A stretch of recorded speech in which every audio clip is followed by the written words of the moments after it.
لله والصلاة والسلام على رسول الله وعلى آله وصحبه ومن والاه. تقبل الله منا الصلاة والصيام وحشرنا في زمرة خير الأنام.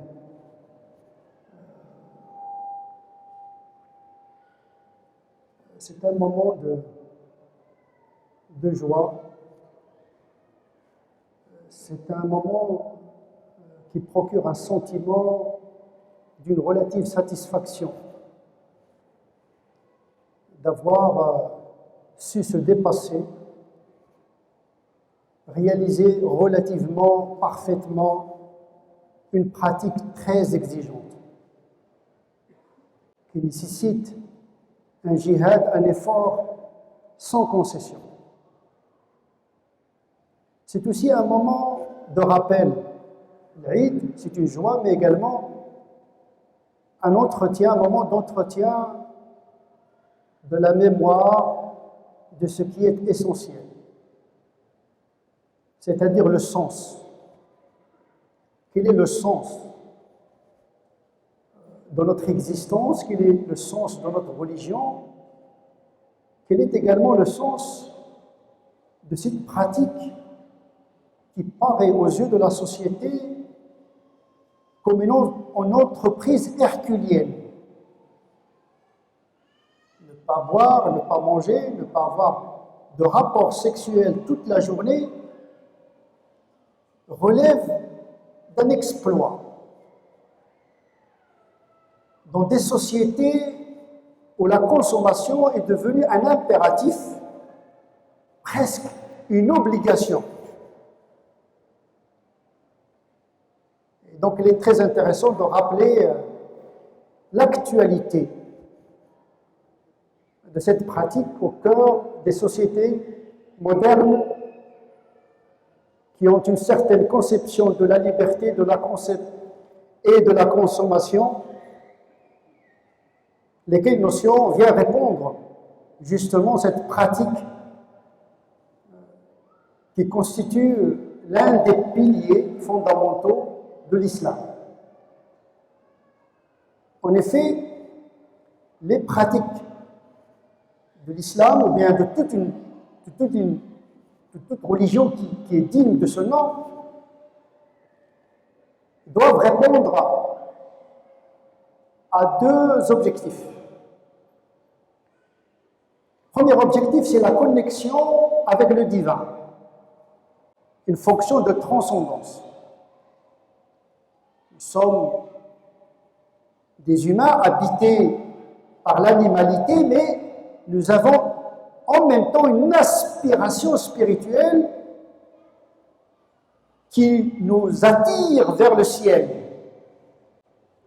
Et donc le culte vient répondre à cette aspiration.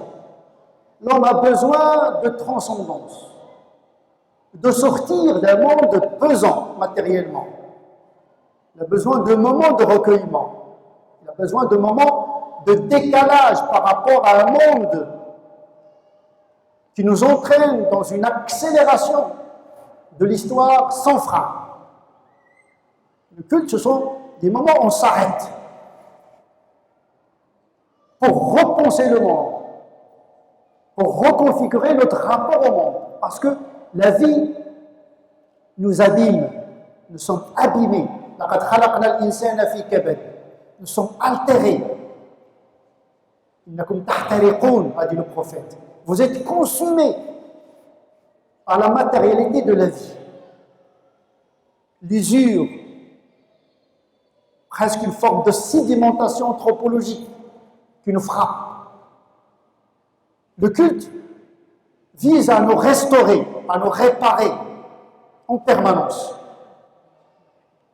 Et donc le culte répond à une aspiration qui permet à l'homme de se libérer de lui-même et de se réaliser dans l'absoluité, l'altérité divine. Parce que nous sommes habités par ce souffle céleste, Ruh. Mais cet Ruh a ses lois également, a ses besoins. Donc il faut l'alimenter. Sauf que les demandes de l'âme sont parfois en opposition par rapport aux besoins du corps qui, lui, nous attire vers la pesanteur animale. Donc nous sommes partagés, déchirés entre la jouissance spirituelle et les plaisirs charnels.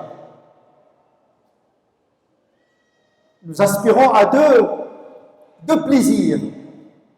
Le plaisir de l'intellect, de l'esprit, une joie spirituelle, mais nous aspirons en même temps à un bonheur matériel.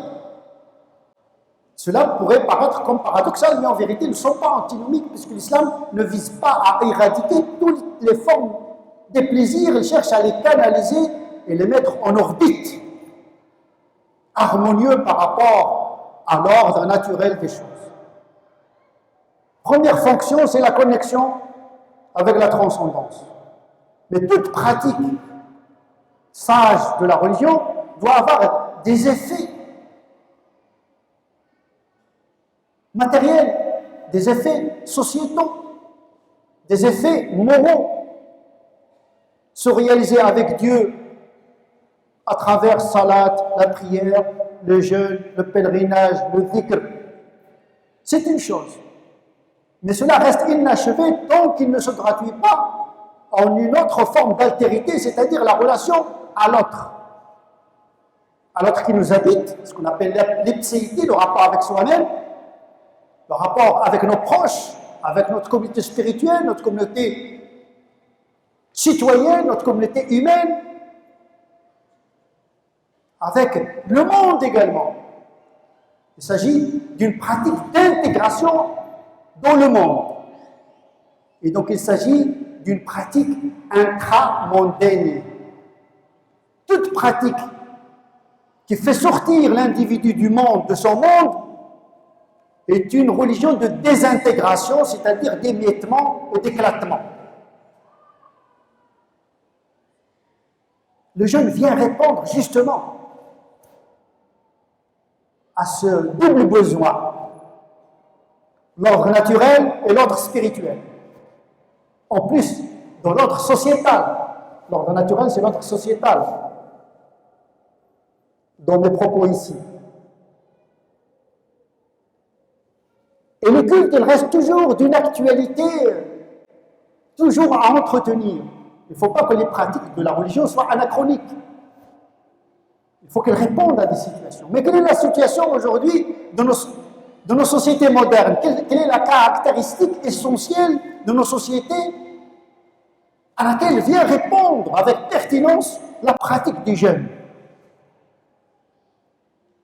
Eh bien, c'est une situation également paradoxale. Nous sommes dans les sociétés où la liberté individuelle a atteint un degré sans précédent. L'individu dans nos sociétés, il peut faire ce qu'il veut. Ce qu'il veut, tant qu'il est capable de le faire, tant qu'il n'est pas dissuadé par la coercition de la loi. Nos sociétés n'ont plus de limite morale, si ce n'est que la conscience intime de l'individu. On est libre de consommer ce qu'on veut, tellement on est face à une offre inflationniste, on est perdu dans les choix. Aujourd'hui, on a un problème de choix. Dans les études, dans la consommation, dans les voitures, dans les habits, dans les femmes, dans les hommes, on est perdu devant une inflation d'offres. Cette liberté est devenue angoissante. Donc, d'un côté, on est très libre, mais paradoxalement, nous sommes dans une société très complexe et donc très contraignante. Plus il y a de liberté, plus il y a des délits, plus il y a des lois, plus il y a des interdictions. On le voit aujourd'hui dans nos sociétés françaises, le législateur n'en finit pas avec le vote des lois. Avec l'Internet, les nouvelles formes de délinquance qui se déplacent, les formes de vice qui se déplacent, donc le législateur, il court derrière cette liberté qui, chaque fois, il crée de nouvelles formes de délits. D'un côté, nous avons une liberté sexuelle. De l'autre côté, quand on visite les prisons, on voit que la majeure partie des prisonniers le sont parce qu'ils ont fait une infraction, un délit sexuel. D'un côté, une liberté sexuelle, et d'un côté, il y a une coercition. D'un côté, on stimule les désirs, et d'un côté, on crée des limites. C'est une situation inédite, où il y a un excès de liberté et un excès de complexité, de détermination sociologique et juridique et judiciaire. Eh bien, le jeune vient répondre justement à ce paradoxe. Car d'abord, il crée des limites à la conscience interne, une liberté de se libérer des pulsions, parce que pour l'instant, la liberté, dans la conception moderne, c'est être libre de faire ce qu'on veut. Mais on oublie un autre aspect de la liberté que le jeune nous apprend. Si la liberté de ne pas faire ce qu'on ne veut pas faire, encore faudrait-il ne pas vouloir. Il y a le vouloir et il y a la capacité de ne pas désirer, de ne pas vouloir. C'est une forme profonde de la liberté. J'ai le droit de dire non à l'excès de désir. Je suis capable, par le culte, par ma foi, de créer des limites. Ce sont des limites qui ont été choisies par la conscience propre du croyant.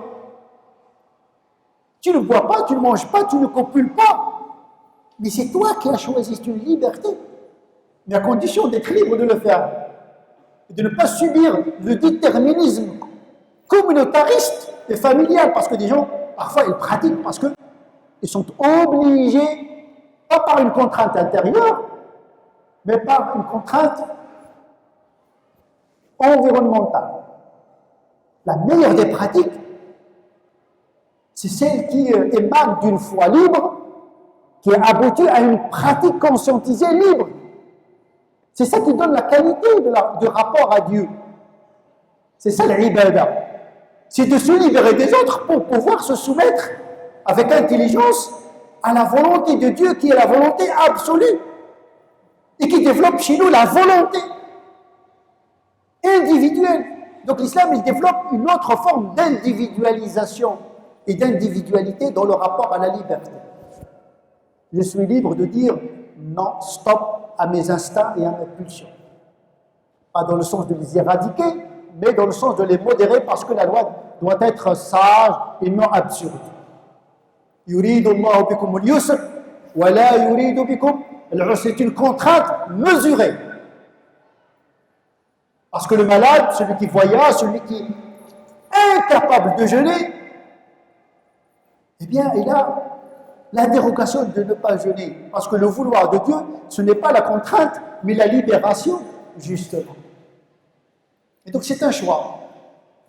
Vous savez, l'avantage des sociétés sécularisées, c'est qu'ils donnent l'autonomie aux individus de choisir leurs pratiques.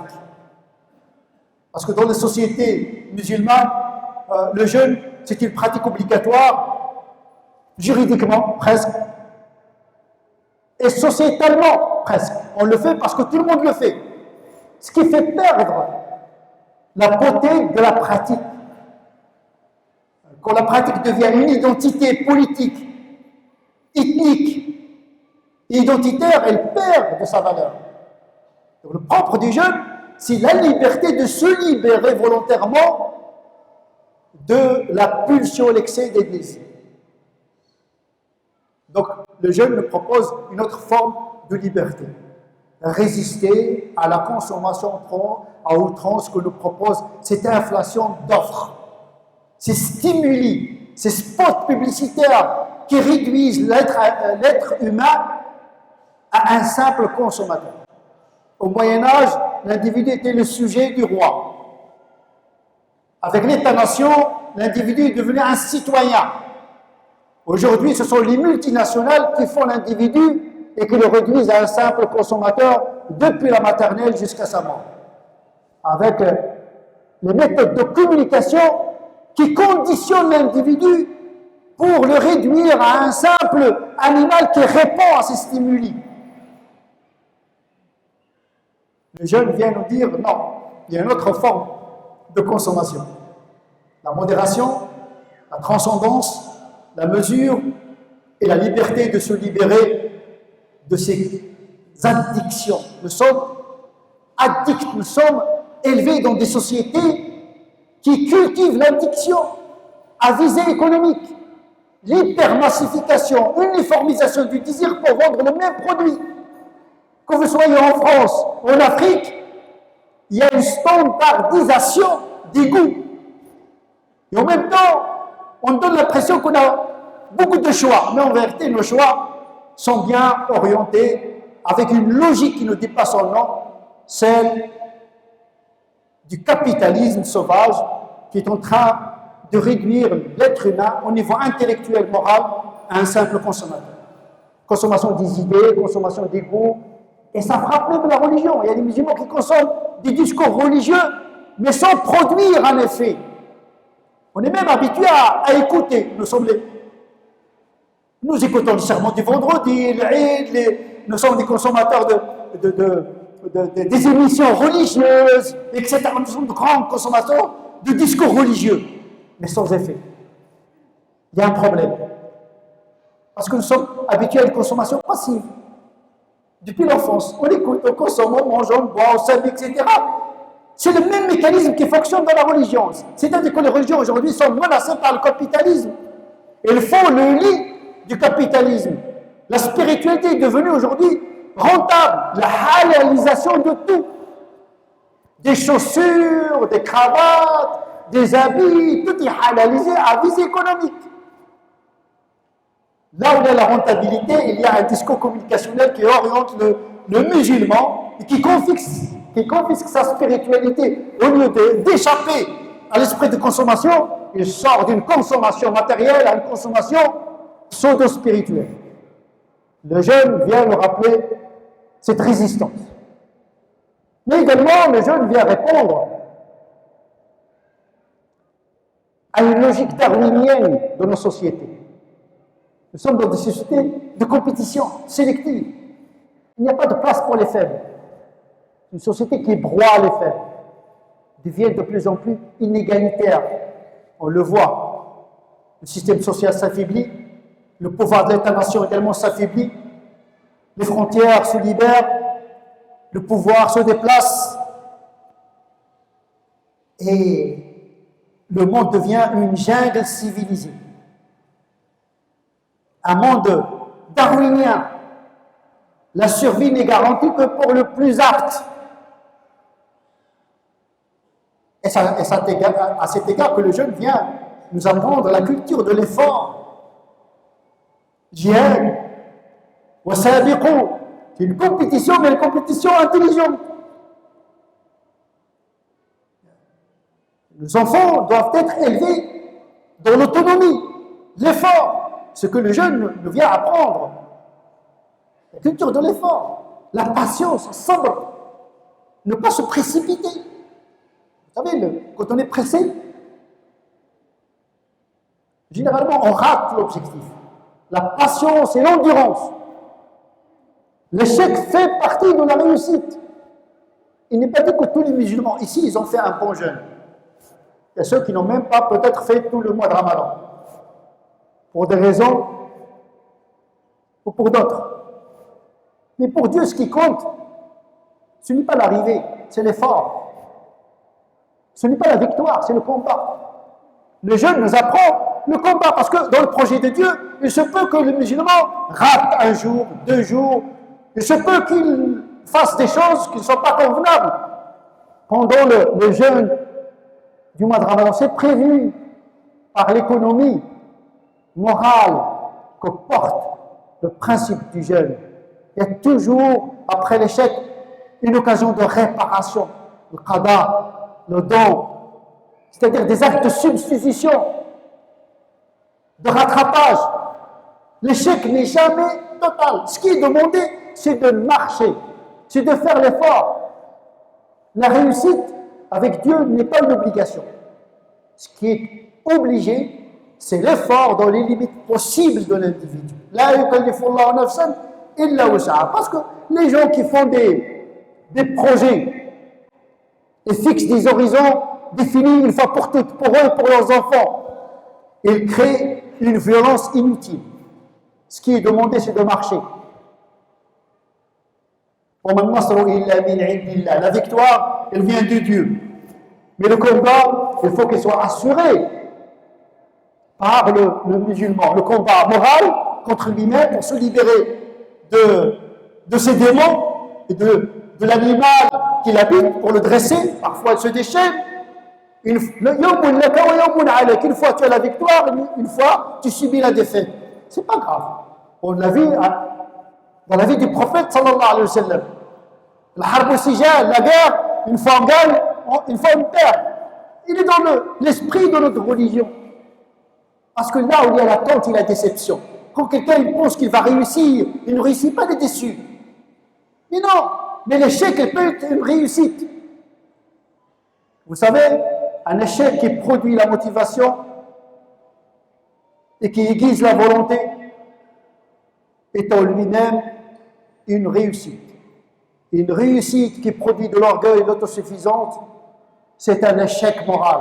Peut-être c'est une victoire, une réussite matérielle, mais c'est un échec existentiel. Lorsque une réussite, quelle qu'elle soit, produit de la suffisance, eh bien il y a une rupture avec la transcendance, une rupture avec la morale. Tout est relatif. L'échec, comme le péché, il peut être à l'avantage du musulman. Mais la pratique, comme la réussite, elle peut être un inconvénient pour le musulman. Qu'est-ce que tu fais de ton échec? Qu'est-ce que tu fais de ta réussite? C'est ça la question qui se pose. Il faut que ça soit dans le sens de l'évolution. Et les jeunes nous apprennent ça. On a vu à l'époque du prophète sallallahu alayhi wa sallam des gens qui n'ont pas réussi le jeûne. Le prophète ne les a pas culpabilisés. Il a dit voilà, vous donnez de l'aumône. Il y a des pratiques de commutation, de substitution. C'est-à-dire, l'échec n'est que relatif. On peut échouer dans ce domaine et réussir dans un autre. Ça veut dire que Dieu nous ouvre beaucoup de perspectives de réussite. Quand une porte se ferme, 1000 s'ouvrent. Sauf qu'il y a une obstination chez beaucoup de musulmans, c'est qu'ils pensent que la réussite n'est que dans cette voie. Et le jeune nous ouvre des perspectives de réussite autrement. Un effort exigé, ferme, mais également des ouvertures sur le rattrapage. Comment transformer la faute en vertu et comment transformer l'échec en notre avantage. Nos enfants, ils ont besoin de cette culture de l'effort. Comme dans les arts martiaux, la première des choses qu'on apprend, c'est la chute. Il faut apprendre comment tomber. C'est un art. De toute façon, notre histoire humaine a commencé par une chute. La chute d'Adam. C'est une chute. C'est une sortie, mais pour entrer dans quelque chose de plus vaste. La chute peut être à l'avantage, peut être une énergie, s'il est bien transformé, à l'avantage de celui qui subit l'échec en apparence ou bien qui commet la faute en apparence. Ce qui compte pour Dieu, c'est de marcher, c'est de ne pas baisser les bras. Et donc le propre de la foi, c'est de donner l'espérance aux croyants. Ne jamais désespérer de Dieu et de soi-même. Voilà quelques éléments qu'il faudrait peut-être rappeler que le jeune vient nous apporter pour pouvoir continuer notre marche existentielle dans ce qui reste de l'année. Et nous avons d'autres moments, les prières ne s'arrêtent pas, les moments de recueillement, il y a toujours des moments de rencontre avec Dieu, de ressourcement pour pouvoir traverser notre désert existentiel, plein de contraintes, plein de tentations. Il ne faut pas être désarmé, il ne faut pas être désespéré. Wa rahmatullahi wasi'a. De toute façon, Dieu embrasse tout le monde dans sa miséricorde, même s'il exige de notre part un effort ferme. L'effort d'un côté, la miséricorde de l'autre. Voilà les deux pieds sur lesquels le musulman doit continuer sa marche jusqu'à la rencontre de son Seigneur. Inch'Allah, on va faire la prière et puis après la prière, on va faire le sermon canonique sous forme de dua et on va clore notre rencontre. Qu'Allah subhanahu wa ta'ala nous bénisse tous et accepte nos œuvres. رسول الله وعلى آله وصحبه ومن والاه.